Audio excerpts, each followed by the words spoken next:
दोस्तों बिहार 2 वर्षीय बीएड के नामांकन के लिए आप लोगों ने जो इंट्रांस एग्जाम पास किया है, पास करने के बाद आप लोगों को काउंसलिंग के लिए चॉइस फिलिंग की अभी एप्लीकेशन प्रक्रिया चल रही है। आपको ऑनलाइन या आपने खुद से या लैपटॉप से कैसे करना है चॉइस फिलिंग, इसके बारे में कंप्लीट चर्चा इस वीडियो में करने वाले हैं। आपको हम शुरू से अंत तक बताने वाले हैं कि कैसे आप चॉइस फिल खुद से कर सकते हैं, अपने फ़ोन से कर सकते हैं या फिर अपने घर में लैपटॉप कंप्यूटर से भी कर सकते हैं। आप कैफ़े जाने से बच सकते हैं या फिर यदि आप कैफ़े जाते भी हैं तो उसके ऊपर आप बिल्कुल ध्यानपूर्वक देखते रहेंगे ताकि आपको कहीं गलती ना हो जाए। कैसे सभी चीज़ों के बारे में आपको जानना है तो इस वीडियो को लास्ट तक जरूर देखें। सबसे पहले आपको हम बताएंगे कि इसके वेबसाइट कि आपको कहाँ जाना रहता है, किस लिंक से आपको यह पेज, आपको इस तरह का पेज आपको मिलेगा। ये देखिए, ये पेज यहाँ पे है और इसका लिंक भी हमारे डिस्क्रिप्शन में आपको दे दिया है, वहाँ से भी आप कॉपी करके ले सकते हैं। तो आपको जैसे ही उस लिंक पे आप क्लिक करते हैं, इस तरह का पेज आपके सामने खुल के आता है, जो कि LNMU का CET BEd 2022 का पेज है। यहाँ पे आपको जाना कहाँ पे है, देखिए यहाँ पर ग्रीन कलर का एक पैनल है, यहाँ लिखा हुआ है क्लिक हेयर फॉर काउंसलिंग। आपको इस क्लिक हेयर फॉर काउंसलिंग के ऊपर आपको क्लिक करना है। जैसे ही उसके ऊपर आप क्लिक कर लेते हैं, क्लिक करने के बाद आपका लॉगिन वाला पेज के ऊपर आपको ये पेज कर देता है फॉरवर्ड। यहाँ पे आपको लॉगिन का जो भी सेक्शन है, यहाँ पे आपको आना है और लॉगिन करना है। लॉगिन करने के लिए आपको क्लिक कहाँ करना होगा, साइन इन के ऊपर। तो साइन इन के ऊपर आपको क्लिक करना है। साइन इन के ऊपर जैसे ही आप क्लिक कर देते हैं, आपको लॉगिन के लिए जो डिटेल्स मांगे जाते हैं उसके लिए आपका पेज खुल जाता है। और पेज खुलने के बाद लॉगिन पेज में आपको ईमेल आईडी और मोबाइल नंबर, आपको ईमेल आईडी और मोबाइल नंबर से ईमेल आईडी और उसके पासवर्ड से आपको लॉगिन करना है। ईमेल आईडी वो वाला चाहिए जो कि आपने जो एप्लीकेशन फॉर्म में आपने दिया था वो वाला ईमेल चाहिए, और पासवर्ड जो भरते समय आपने पासवर्ड रखा था, चाहे खुद से या फिर कंप्यूटर वाले भैया के मार्फत से आपने रखा था, तो वही पासवर्ड चाहिए जिसको कि आप लॉगिन करके जस्ट रिजल्ट भी देखे होंगे, वही पासवर्ड चाहिए, उससे लॉगिन करिए। आप लॉगिन करने के बाद आपका डैशबोर्ड में आप इस तरह से अपना एंटर कर जाते हैं। डैशबोर्ड में आपको बहुत सारे ऑप्शन दिखते हैं। ये पहले से ही ऑप्शन था, ये पहले से ही ऑप्शन था।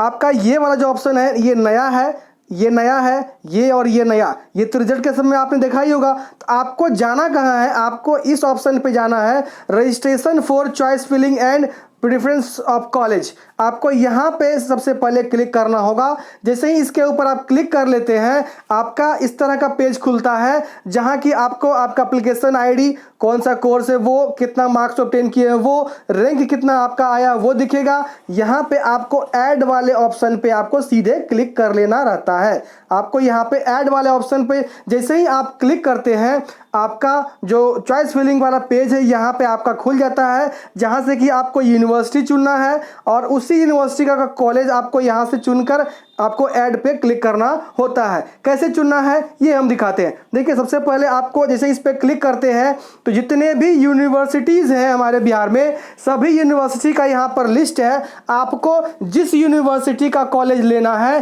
पहले वो यूनिवर्सिटी का नाम इससे चुनेंगे। सपोज दैट हमें पूर्णिया यूनिवर्सिटी का कॉलेज चुनना है, हम यहाँ पे पूर्णिया यूनिवर्सिटी का चुनाव किए हैं। यूनिवर्सिटी चुनने के बाद उसके अंतर्गत जितना भी कॉलेज आएगा उसका लिस्ट आपको यहाँ पे शो करेगा इस ऑप्शन में। चलिए देखते हैं। देखिए, जैसे ही पूर्णिया यूनिवर्सिटी चुने हैं तो आपका यहाँ पे उसके अंतर्गत जो भी कॉलेजेस हैं सबका यहाँ पर लिस्ट दिखा रहा है। आपको इसमें से कौन कौन कॉलेज का चुनाव करना है, नंबर 1 पे कौन सा कॉलेज चुनना है। तो नंबर 1 पे कहने का मतलब फर्स्ट में जो कॉलेज चुनाव करेंगे वो आपका नंबर 1 पे होगा। इसके बाद जो कॉलेज चुनेंगे वो आपका नंबर 2 होगा। इसी हिसाब से आप मैक्सिमम 12 कॉलेज चुन सकते हैं, मिनिमम आपको 5 कॉलेज चुनने होते हैं। तो देखिए, इसमें से हम चुन रहे हैं Forbesganj college. In case Forbesganj college first चुनना है, आपको इस पे क्लिक करना है। क्लिक करने के बाद आपको ऐड टू लिस्ट पे आपको क्लिक कर देना है।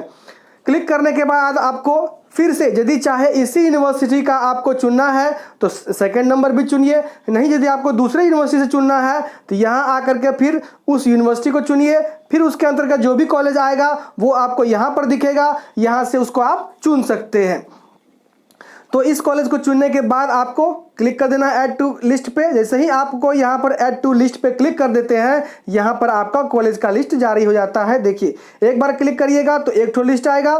जैसे ही इसमें आप जितने भी कॉलेज ले रहे हैं सभी को आप चुन लीजिए ऐड टू लिस्ट कर करके। आप जैसे देखिए, हमने चुना है 5 कॉलेज, देखिए सभी कॉलेज को हम ऐड टू लिस्ट किए, फिर इस पे आए, फिर नया कॉलेज लिए, फिर ऐड टू लिस्ट किए, फिर इस पे आए, नया कॉलेज लिए, ऐड टू लिस्ट आए। यदि आपको यूनिवर्सिटी चेंज करना है तो यहाँ पे आइए, चेंज करिए, फिर उसके अंदर का जो कॉलेज आएगा वो यहाँ से लिखिए और ऐड टू लिस्ट पे आप क्लिक करेंगे तो आपको बारी बारी से आ जाएगा। देखिए पांचों कॉलेज का हमने यहाँ पर सिलेक्शन किया है। इस स्टूडेंट को 5 ही कॉलेज करना था तो इसीलिए 5 ही कॉलेज का सिलेक्शन यहाँ पे हमने किया है। यदि आपको ज़्यादा करना है, 6, 7, 8, 9, 10, 11, 12 तक करना है तो आप 12 तक मैक्सिमम कर सकते हैं। मिनिमम आपको एक तो करना ही करना पड़ेगा। यहाँ से आप सभी कॉलेज का चुनाव करने के बाद आपको सेव पे क्लिक करना होगा। सेव पे आपको क्लिक, उससे पहले आप देख लीजिए यहाँ पर आपको सबसे ऊपर में नंबर 1 में क्या लिखा, applicants have to select at least 5 college, यानी कि 5 कॉलेज कम से कम चुनना है। Applicant have to select maximum 12 college, यानी कि आप 12 कॉलेज मैक्सिमम चुन सकते हैं। और minority applicants have to select least 1 minority college, यानी कि 3rd नंबर ऑप्शन को समझ लीजिए। जो माइनॉरिटी में आते हैं, जो माइनॉरिटी का ऑप्शन लिए थे फॉर्म भरते समय, जो माइनॉरिटी में आते थे ऑन माइनॉरिटी उसमें यस किए थे, उसको एक कॉलेज कम से कम माइनॉरिटी का चुनना ही पड़ेगा, वो छोड़ नहीं सकते हैं। तो यह बात है, आप इसको आप सेव कर लीजिए। सेव कर लेने के बाद आपको प्रिंट प्रीव्यू पे आपको यहाँ पर क्लिक करके देख लेनी चाहिए कि हमने जो डिटेल सेव किया है सही किया है कि नहीं कहीं किया है।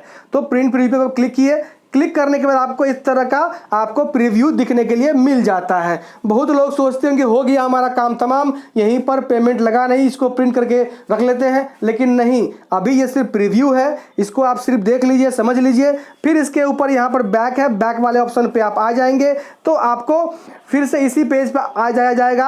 आप सीधे या तो गो टू बैक पर आप क्लिक करके कर सकते हैं, नहीं तो सीधे डैशबोर्ड पे आइए। यहाँ पर डैशबोर्ड लिखा हुआ है, डैशबोर्ड के ऊपर आप सीधे क्लिक कर दीजिए, आपका होम पेज के ऊपर आप चले जाएंगे, या फिर होम पेज के ऊपर क्लिक कर दीजिए, आप सीधे होम पेज पर चले जाएंगे। जैसे ही पीछे आप आ जाते हैं डैशबोर्ड के ऊपर आप, तो डैशबोर्ड के ऊपर आने के बाद इसका तो काम खत्म हो चुका है। अब आपको कॉलेज प्रेफरेंस के लिए पेमेंट की जो बात है वो आपको यहाँ से करनी है। तो यहाँ पर आपको क्लिक करना है। क्यों क्लिक करना है? कॉलेज प्रेफरेंस का पेमेंट करने के लिए। तो यहाँ पर यदि आप पेमेंट नहीं करते हैं तो आपके फॉर्म को इनकम्प्लीट माना जाएगा, आपको एब्सेंट माना जाएगा, आप चॉइस में फिल में शामिल नहीं हो पाएंगे। तो ध्यानपूर्वक रहे, जब तक पेमेंट नहीं हुआ है तब तक आपका फॉर्म इनकम्प्लीट माना जाएगा। आपको यहाँ पर क्लिक करना है। जैसे ही क्लिक कर देते हैं, क्लिक करने के बाद इस तरह का पेज खुलता है जहां पर कि आपको पेमेंट टाइप पे यहाँ पर ऑनलाइन चुनना है, क्योंकि ऑफलाइन का व्यवस्था है नहीं, आपको ऑनलाइन चुनना है। उसके बाद credit card, debit card, SBI net banking है, नेट बैंकिंग अदर बैंक के लिए है, जिस भी माध्यम से आपको करना है पेमेंट आप कर सकते हैं। सबका अलग अलग चार्जेस है। डेबिट कार्ड से करेंगे तो 15 रुपये के आसपास कटता है एक्स्ट्रा चार्ज। नेट बैंकिंग से करेंगे SBI का तो वहाँ पर आपको 21 रुपये के आसपास कटता है एक्स्ट्रा चार्ज। अदर के हिसाब से करेंगे तो 25 रुपये कटता है एक्स्ट्रा चार्ज। तो आप जिस भी माध्यम से करेंगे उसका चार्ज आपको यहाँ पर अमाउंट ऐड करके आपको यहाँ पर दिखाया जाता है कितना आपका पेमेंट किस हिसाब से करेगा। उसके बाद क्लिक है टू पे पे क्लिक करिए। नीचे में आपको प्रोसीड टू पे पे आपको क्लिक करना है। जैसे ही आप पे पे जाते हैं क्लिक कर देते हैं, उसके बाद आपका पेमेंट स्टार्ट हो जाता है। आप पेमेंट कर देते हैं, आप जिस भी माध्यम से करना हो आप पेमेंट कर लीजिए। पेमेंट करने के बाद फिर आपको डैशबोर्ड पे आना है। जब भी पेमेंट सक्सेस होगा आपको यहाँ सक्सेसफुल लिखेगा और यहाँ पर बैक टू माय एप्लीकेशन पे आपको क्लिक कर देना है। बैक टू माय एप्लीकेशन पे जैसे ही क्लिक करते हैं आपका इसी पेज के ऊपर फिर आपको लाकर खड़ा कर देता है, जहाँ की आपको ये वाला ऑप्शन जो आपको आई वाला दिख रहा होगा एडिट व्यू का, इस पर आपको क्लिक करना है। यहीं से आपको रिसिप्ट डाउनलोड हो जाएगा। इस तरह का रिसिप्ट मिलेगा, उसको आप देखेंगे और प्रिंट करके रख लेंगे।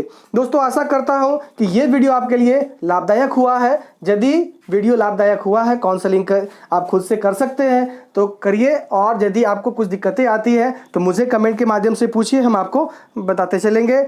आपको और भी इससे आगे वाली जो प्रक्रिया है इसको आप कैसे कर सकते हैं, इसके बारे में जानने के लिए आप चैनल को अभी सब्सक्राइब करिए, नोटिफिकेशन बेल को भी दबा लीजिए, ताकि आने वाली जो भी प्रक्रियाएं हैं, जो भी उसके बारे में नोटिफिकेशन जाएगी हमारे चैनल से, वो आपको भी प्राप्त होगी, आप उसके बारे में जान पाएंगे।